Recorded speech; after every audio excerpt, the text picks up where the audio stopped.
Retour sur le plateau de Patrimoine TV pour la troisième partie de notre débat sur les CGPI. Un débat avec des journalistes. Ils étaient trois, ils sont toujours trois, mais il y en a un qui a changé. Éric Tréguier nous a quittés et c'est Laurent Saillard que j'ai le plaisir d'accueillir du Revenu. Laurent, bonjour. Bonjour. Vous allez bien? Ça va. Alors, juste avant, parce qu'on se posait la question, on se faisait la réflexion, le super CGP, mon CGP qui était très très bon et qui m'a beaucoup aidé, c'est la financière du Capitole et c'est Jean-Luc Delsol. Je tenais juste à le dire. Jean-Luc, encore merci. Voilà, ça c'était un petit aparté, mais si vous avez envie de citer des noms de CGP, n'hésitez pas. Laurent, c'est à vous. Ce métier, qu'est-ce que vous en pensez? Alors, je pense que c'est un métier qui souffre d'une grande injustice parce qu'en fait, idéalement sur le papier, c'est ce dont on peut rêver quand on parle de gestion patrimoniale.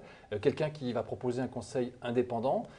Donc concrètement, les deux obstacles majeurs de la profession des CGPI, c'est la structuration du marché de l'épargne en France et la culture des clients. C'est-à-dire les clients n'acceptent pas de payer des honoraires pour le conseil. Et en fait, le CGPI, le mieux qu'il puisse faire au départ, c'est de donner du conseil, de les faire payer, c'est-à-dire sous forme d'honoraires. Les avocats, ils sont payés en honoraires. Alors que dans d'autres professions, c'est quoi le accepté. problème? Cela dit, il y a des tas de professions généralement qui souffrent du même problème. Presse, Elles ne sont pas rémunérées de la façon dont elles le devraient. Et souvent parce qu'on sort un blocage qui peut être lié justement à cette acceptation du paiement des honoraires. Mais comme dans la presse, la valeur ajoutée, ça se paye, il faut l'accepter. Voilà, donc je pense que c'est un métier qui est en pleine mutation, ça a été dit, mais une des grosses difficultés, ça va être ça. D'abord, le fait que le marché de l'épargne est à plus de 90% détenu quand même par les grands réseaux bancaires, donc ça n'aide pas, et que le client potentiel en général, il a cette réticence très très forte. Et donc, voilà. Donc le marché s'est structuré autrement. Vous avez l'habitude de poser des questions et vous posez ces questions-là. La question c'était, qu'est-ce que vous en pensez, vous, pas, je les comprends, etc. Vous aimez cette profession ou pas? Moi, je pense que c'est. Le problème, c'est que c'est une profession qui est extrêmement diverse. En tant que journaliste, c'est-à-dire que, en tant que journaliste, je suis amené à les fréquenter régulièrement et je pense que. Non, mais je reviens à mon point de départ. D'abord, sont-ils vraiment indépendants? C'est ça le problème. Et s'ils peuvent être sur le papier, oui. Non, mais ce que je veux dire, c'est qu'en fait, vous avez des profils différents. Vous avez des profils plus commerciaux, vous en avez parlé tout à l'heure, donc du coup, ça biaise la qualité et l'indépendance de la recommandation. Et puis, vous avez des profils qui sont un peu plus juridiques, plus patrimoniaux, et ces gens-là, effectivement, ont plus s'orienter sur le conseil, c'est-à-dire ce dont le client a souvent besoin, c'est une réflexion et une stratégie en amont. Puis après, on peut dérouler effectivement sur les produits. Donc, je dirais qu'en France, c'est une profession finalement beaucoup moins développée que dans d'autres pays, vous l'avez dit aussi, mais qui souffre de cette... mais vous les aimez bien? De cette, globalement, je pense qu'il y a un vrai service, mais comme dans tous les métiers, il y a des bons et des mauvais. Le fait qu'ils soient divisés comme ça, il y a plusieurs associations, c'est vrai que c'est pas clair. C'est un peu village gaulois, ils sont jamais d'accord sur rien. C'est à l'image de cette profession. Exactement. Inconvénient. C'est à l'image de cette profession qui est extrêmement hétérogène. Dans le conseil financier, il y a du conseil financier, l'allocation, il y a du conseil juridique, il y a du fiscal, il y a de la transmission d'entreprise. Bon, les huissiers peuvent dire pareil, les avocats peuvent dire pareil, pourtant les notaires peuvent dire la même chose, et pourtant ils ont réussi à se structurer. Et ils manifestent dans la rue en groupe, alors que les CGP ils sont divisés. On est sur une profession qui est encore très jeune. Et donc le fait qu'il y ait plusieurs syndicats reflète quand même le fait qu'il y a au sein de cette profession, des associations, ce n'est pas des syndicats. Plusieurs syndicats professionnels ou associations professionnelles reflètent le fait qu'il y a plusieurs sensibilités, plusieurs technicités. Donc le fait qu'il y ait plusieurs associations ne me semble pas être un problème. J'en profite, si on peut dire bonjour aux amis, pour dire bonjour à Hubert Manson, qui me rend souvent service, à Guy Brisset aussi, qui est lui à Châtellerault, qui me rend aussi bien service quand on peut se voir. Ça va se structurer et ça avance. On voit bien que certaines associations ont leur nom qui évolue et qui traduit le fait que la profession évolue et est en train de se structurer. Avec la mutation réglementaire récente, cette division devient quand même un problème. Oui, et je pense qu'à terme, il faudra qu'il y ait une forme de regroupement entre les principales associations. C'est bon pour nous ça, parce que ça donne matière à écrire. D'accord, mais pour eux, c'est vrai, il faut le voir à notre niveau. d'avoir plusieurs voix, c'est jamais de bon. réglementation, Pour se faire entendre, à moins d'être dans une chorale, d'avoir tu peux plusieurs en mettre voix, tous les jours, tu peux tourner tous les jours. Si la directive européenne est vraiment appliquée en France, les associations auront intérêt au moins à faire un regroupement, donc une sorte de superstructure qui réunit toutes les associations pour mieux défendre la profession. Parce que c'est cacophonique. Face à ces géants que sont les grands réseaux bancaires qui détiennent, je le dis encore, 90% d'épargne en France. Oui, en même temps, entre des gens qui sont des professionnels du chiffre, des gens qui font de la prévoyance, des gens qui font de l'épargne financière, Je trouve que voilà, le fait qu'il y ait plusieurs associations, c'est à l'image d'une profession qui est hétérogène. Non, mais c'est pour ça que je parlais d'une superstructure qui pourrait les réunir malgré tout sur des intérêts communs. Pour se faire entendre, c'est quand même mieux quand on parle d'une seule voix. C'est quand même assez logique.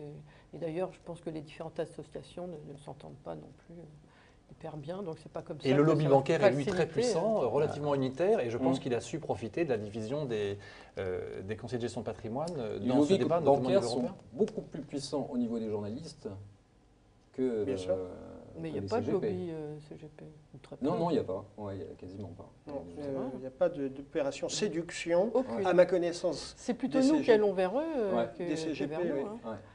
Mais c'est peut-être pour ça qu'on en parle si peu. C'est peut-être parce que justement, il n'y a pas non plus d'action. C'est vrai, il n'y a pas beaucoup de journalistes qui suivent ce secteur. De près, d'être très près. Oui, mais en même temps, on est sur un univers qui est quand même relativement spécialisé. C'est-à-dire que nos jeunes confrères, je pense qu'un jeune journaliste qui débuterait dans le métier, on lui dit tu vas suivre des CGP comme premier métier.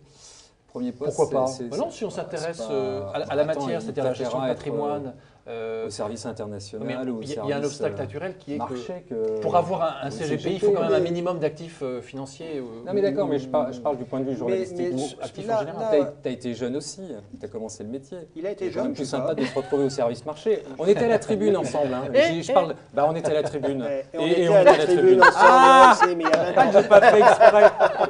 On était tous à la tribune à la grande époque. Ce que tu dis est intéressant parce que effectivement, le jour où cette profession sera capable un peu de serrer les coudes, de mener des opérations de communication, pas que, mais aussi à destination des journalistes, de faire en sorte qu'il y ait sur une chaîne de grande écoute comme Antenne 2 un sujet à 21h sur comment placer votre argent, quels sont les professionnels. Mais ça, la France n'est pas prête à ça. Mais si, bien sûr que c'est. Les sujets d'argent, regarde, les derniers sujets d'argent, c'était le cash... sur France 2, là. Oui, qui a fait beaucoup de bruit, oui. Où c'était, mais calamiteux pour les actionnaires, pour les entreprises cotées. Aussi, hein. Moi, je le vois d'un point de vue technique. C'était très bien fait. C'était trop à charge et on sentait qu'il faisait un reportage pour faire plaisir aux Français. Les Français, qu'est-ce qu'ils pensent? C'est que les entreprises, c'est des salauds, les patrons sont des salauds et les actionnaires sont des salauds. Donc après parler d'argent à la télé, oui, mais avec la problématique de la retraite, je pense que le CGPI est une profession d'avenir parce que tout conduit chacun d'entre nous et même de plus en plus jeunes à réfléchir à la thématique de l'épargne dans cette perspective assez lointaine. Et les CGPI ont tout à fait un rôle à jouer dans la mesure où eux pourront mettre en avant leur pluridisciplinarité. Tu penses que proposer une enveloppe, parce qu'ils vont aller chez qui? Generali, Swiss Life, AXA. Oui, mais a priori, ils ont quand même des compétences plurielles que ne peuvent pas mettre en avant un conseiller d'agence bancaire qui va quand même vendre la politique maison, les produits maison, la stratégie maison, etc. Enfin, en tout cas, ça ne bouge pas, ou très peu, en dehors du discours et du déclaratif. Alors que le CGPI, il a une capacité quand même à avoir à la fois cette capacité plurielle et en même temps à avoir une ouverture d'esprit et une manière d'aborder les problèmes. C'est pour ça que moi je pense que l'évolution actuelle peut leur être tout à fait favorable, mais bien sûr, il faut arriver à ce que les règles soient comprises. Et surtout, je pense que ce qui compte, c'est la transparence. En fait, c'est pas tant tellement l'indépendance, parce qu'on peut accepter que les gens soient rémunérés parce qu'ils distribuent les produits. Ça me choque pas. La distribution est un métier comme un autre. Mais simplement, la transparence, faire admettre au client final qu'il est au courant de ce qui se passe, comment ça se passe, il le sait, très bien, il l'accepte, ça a été dit, donné. Ok, pourquoi pas, très bien, je vous fais confiance. Et voilà. Très vite pour terminer, est-ce que vous comprenez le fait que les CGP, la majorité des CGP, Dieu sait que je discute beaucoup avec eux, ne savent toujours pas ce qui va leur arriver en 2016-2017? Je trouve ça... Au niveau réglementaire mais l'Europe, c'est compliqué. C'est compliqué pour tout le monde. C'est compliqué. La transposition de la réglementation, déjà, il va falloir savoir comment elle va être transposée en France. Qui est un tel blocage à ce niveau-là. Oui, mais on est dans une phase de transition. La directive européenne et les derniers travaux au niveau parlement ont laissé une porte de sortie à chaque pays pour finalement adapter à sa manière. Voilà, certains pays ont pris, notamment les pays anglo-saxons, ont pris les devants. La France, et ça va être notamment à l'AMF, s'est donné un tunnel calendaire pour traiter ça. Donc on est dans l'incertitude, mais par... Ils ne savent toujours pas comment ils vont faire pour faire ça. C'est un serpent de mer, cette question de la RDR britannique, des rétros. Non mais d'accord, mais 2017, c'est indépendant ou tu n'es pas indépendant? Oui, mais je pense que les professionnels, certains se posent des questions et certains disent, OK, si le I... si pour faire vivre le I, on est obligé de se saborder économiquement, à un moment on n'est pas suicidaire, on enlèvera le I. Tu pourras faire plein d'interviews, poser des questions. Mais je pense qu'il y a un autre challenge aussi, c'est Internet. C'est Internet aussi. Je pense que c'est ça qui va révolutionner la profession. Ça fait déjà ça. Oui, mais le problème, c'est que qu'est-ce qu'ils vont avoir Internet, les CGP. Mais qu'est-ce qu'ils vont pouvoir proposer en disant là, je viens vous voir, je viens vous proposer des produits. Quand Internet va dominer toute cette profession. C'est vrai qu'en tout cas, cette phase d'incertitude, elle les pénalise, c'est vrai. Elle les pénalise, mais bon, quelque part, on a besoin d'être fixé pour savoir si, effectivement, quel va être le profil du conseiller en gestion de patrimoine et quelle sera sa forme d'indépendance. Pour terminer très vite, je fais le tour de table. Est-ce que tu es optimiste pour cette profestion, pour les années à venir? Oui, moi je suis plutôt optimiste, mais il va y avoir... Je suis plutôt optimiste. Alors ça va être... je suis très optimiste, on va dire, mais il va y avoir une phase de transition très difficile et il va falloir faire un certain nombre de concessions. On ne sait pas encore exactement concrètement comment ça va se passer en France. Voilà. Pascal. Moi, je ne suis pas très optimiste parce que je pense que justement avec la réglementation qui se prépare, ça va être très dur pour eux de réussir à se faire payer dans un contexte où ce n'est pas facile de faire épargner les Français. Donc je ne suis pas optimiste du tout.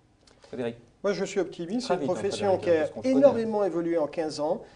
Qui l'a dit ça, c'est en ouverture. Oui, mais qui va continuer à bouger parce qu'effectivement, Laurent le disait. Optimiste ou pas? Complètement optimiste pour cette profession qui est appelée à se développer. Et bien voilà, ce sera le mot de la fin. Frédéric, merci beaucoup. Pascal, merci beaucoup. Laurent, merci à toi aussi d'être revenu sur ce plateau. Et à très bientôt, j'espère. Merci. À bientôt.